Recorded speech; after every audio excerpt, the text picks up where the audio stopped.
Olá, sou o professor Antônio Francisco Ramos, do Instituto Federal de Educação, Ciência e Tecnologia do Piauí, campus Angical, estado do Piauí, Brasil. Inicialmente, gostaria de agradecer o convite que a mim foi feito pela doutora Oleneva Sanches, para falar a respeito da etnomatemática no currículo do curso de licenciatura em matemática do IFP Campus Angical do Piauí. Não sou professor da área de matemática, tenho uma formação na área de sociologia, a nível de licenciatura e bacharelado, e pós-graduação em nível de especialização em Psicologia da Educação, mestrado em Ciência Política pela Universidade Federal do Piauí e atualmente faço doutorado em Educação pela Universidade Internacional Ibero-Americana do México.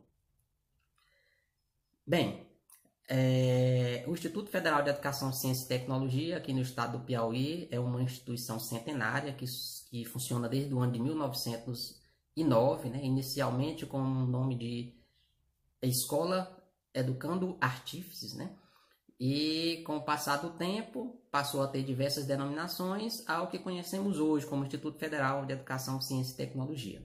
A partir do ano de 2009, o Instituto Federal passa por um processo de expansão para outros municípios que não apenas a capital, ao ponto de chegar, por exemplo, em Angical do Piauí no ano de 2009 para 2010, quando começa a se instituir a implementação de processos educativos na formação de professores nos cursos de matemática e física e também a oferta de ensino básico na modalidade do ensino técnico e ensino integrado, nos cursos de administração, de informática e alimentos.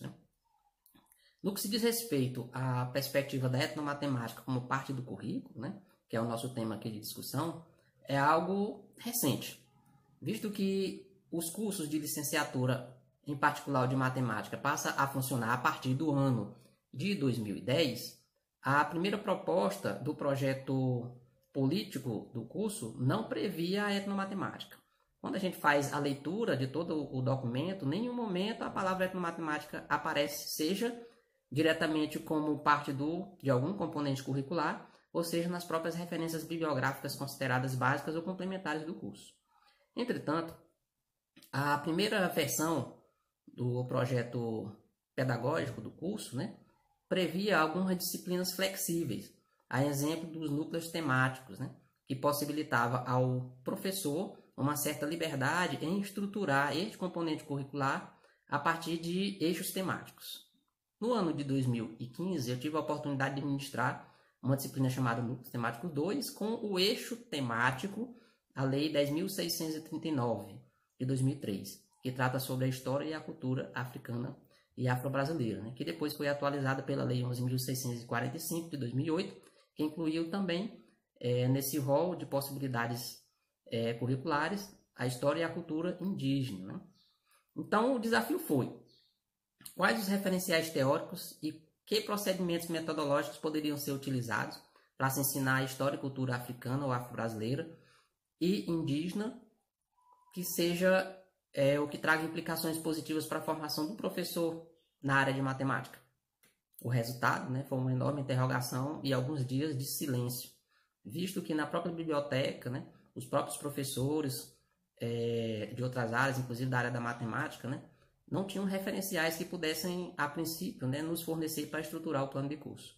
Bem, mais numa busca inicial, cheguei a 2 materiais que foram básicos e que posteriormente nos possibilitaram uma aproximação sucessiva de como poderíamos implementar a disciplina e que referenciais poderiam ser utilizados. Um deles é esse aqui. É o material do Tomás Tadeu da Silva, organizado junto com Flávio Moreira, intitulado Currículo, Cultura e Sociedade, em que traz a questão do currículo numa perspectiva da sociologia crítica. Isso nos deu um referencial inicial para trabalhar o currículo, além da própria Lei 10.639 e a Lei 11.645.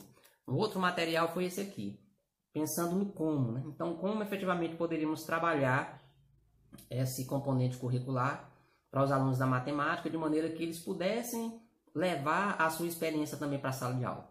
Então, eu encontrei esse material belíssimo aqui do professor Rinaldo Pevidó, que estará presente também no Vem Brasil, em que aqui apresenta o trabalho da sua dissertação de mestrado, né? Nesse material, ele trabalha o jogo de Mancala, né, como sendo um material pedagógico possível de se ensinar a matemática articulado com a história e a cultura africana e afro-brasileira. É nesse material do Rinaldo Pervidó que encontramos pela primeira vez a expressão etnomatemática, que chamou a atenção e que nos possibilitou inicialmente, né, uma concepção inicial e posteriormente a procura dos próprios referenciais que já estavam presentes nele. E aí encontramos quem? O Piratã D'Ambrosio, né? E a partir daí buscamos capturar alguns artigos, né, disponíveis na internet, ler também dissertações, algumas teses, né, que tiveram como base a etnomatemática. A partir daí, né, a etnomatemática ela não existia no âmbito do Instituto, né? Então essa primeira aproximação ocorreu aí. E a partir disso os alunos começaram a se interessar, em particular, a entender mais o que seria a etnomatemática e como se trabalhar isso efetivamente no âmbito da escola, tendo como ponto de referência a cultura, os movimentos sociais, né, a vida do cotidiano, de maneira que possibilitasse aí aos alunos, né, pensar a matemática não apenas no nível acadêmico, né, mas a possibilidade de realizar uma aproximação, um diálogo necessário entre a comunidade e a instituição de formação de professores, né. Com base nisso, a nossa primeira aproximação possibilitou, então, nos direcionarmos para o estudo dos jogos africanos, né? Então, tendo como ponto de partida o trabalho do Rinaldo Pervidó, possibilitou a gente encontrar outras modalidades de jogos também, inclusive brincadeiras infantis que já faziam parte do cotidiano dos alunos. E a pensarmos, né, que matemática efetivamente está por trás desses artefatos, né, desses modos de fazer, dessas formas de pensar. Como cada indivíduo que está diretamente inserido nesta ação pensa e faz a matemática, né? Então, a partir daí, a gente buscou, inclusive, fazer as correlações com aquilo que está presente no próprio currículo da formação do professor, com aquilo que efetivamente se operacionaliza na vida cotidiana das pessoas, né? Buscando entender, inclusive, a distância e a aproximação entre elas.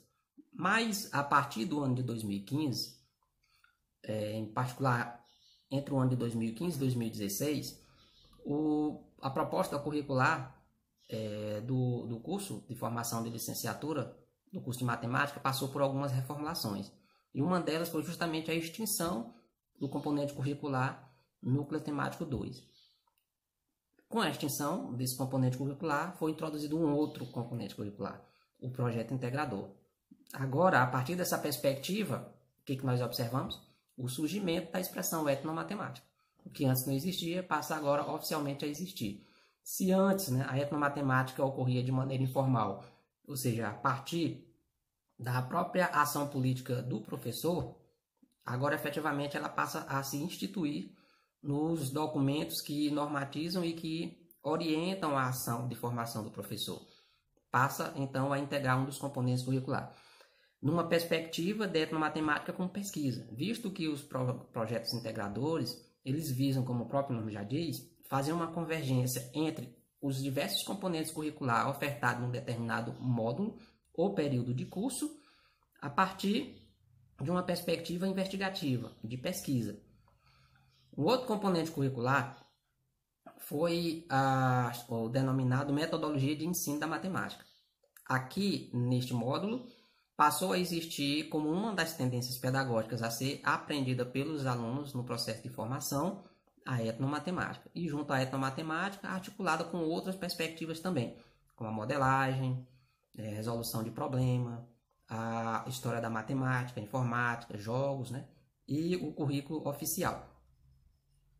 Bem, diante dessa experiência, né, de 2010, né, até 2014, muita coisa boa apareceu e alguns resultados começaram também a se consolidar, a ser apresentado efetivamente para a comunidade, né?